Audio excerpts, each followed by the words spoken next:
मुबारक हो ज़माने को कि खत्मुल मुरसली आया, मुबारक हो ज़माने को कि खत्मुल मुरसली आया। सहाबे रहम बनकर रहमतल लिल आलमी आया, सहाबे रहम बनकर रहमतल लिल आलमी आया।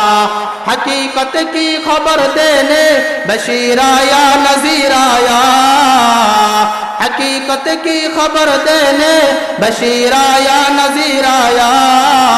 शहंशाही ने जिससे कदे में चूमे ओ फकीर आया, शहंशाही ने जिससे कदे में चूमे ओ फकीर आया। দুনিয়ার জমিনের মধ্যে একটি নিজাম রয়েছে, দুনিয়ার জমিনের মধ্যে যখন কোন ছেলে সন্তান যখন ভূমিষ্ঠ হয় তখন কিন্তু প্রসব বেদনায় মাদের কিন্তু অনেক কষ্ট হয়, ঠিক কি না ভাই? প্রসব বেদনায় মাদের অনেক কষ্ট হয় না? কিন্তু হযরতে আমিনা বলেন যে আমার ছেলে যখন আমার গর্ভের মধ্যে আসলো, আমার ছেলে যখন মুহাম্মদ আমার গর্ভের মধ্যে আসলো, সে যখন দুনিয়ার জমিনের মধ্যে আসবে প্রসব বেদনার মধ্যে আমি এতটা আনন্দ হয়েছি, এতটা আনন্দ হয়েছি যেটা আমি অন্য কোন সময় আর আনন্দ হই নাই।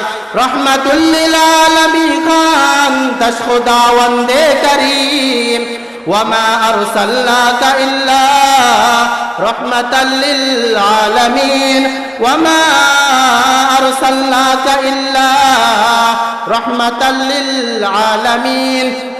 তো এরপরে যখন পয়গম্বর আরবি সাল্লাল্লাহু আলাইহি ওয়াসাল্লাম যখন ভূমিষ্ঠ হইলেন, ভূমিষ্ঠ হওয়ার পরে হযরতে আমিনা বলেন যে আমি আমার ছেলের চেহারার দিকে তাকাইলাম, দেখতে পেলাম যে চেহারাটা মুহাম্মদ না, বলে আমার ছেলের চেহারাটা মুহাম্মদ। মুহাম্মদ শব্দের অর্থ হলো প্রশংসিত, মুহাম্মদ শব্দের অর্থ কি? প্রশংসিত। এরপরে হযরতে আমিনা বলেন যে আমি আমার ছেলের চেহারার দিকে তাকাইলাম, দেখতে পেলাম চেহারাটা মুহাম্মদ।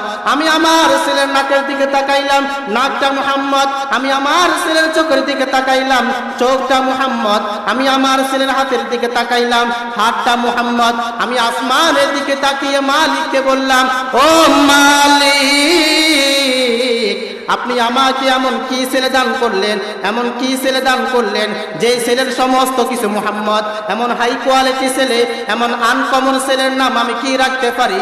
আল্লাহ রাব্বুল আলামিন ইলহামের মাধ্যমে হযরতে আমিনার মধ্যে ঢেলে দিলেন, ইলহামের মাধ্যমে হযরতে আমিনার অন্তরের মধ্যে ঢেলে দিলেন, তোমার ছেলের যেহেতু সমস্ত কিছু মুহাম্মদ, তো ওর নামটাই রেখে দাও মুহাম্মদ।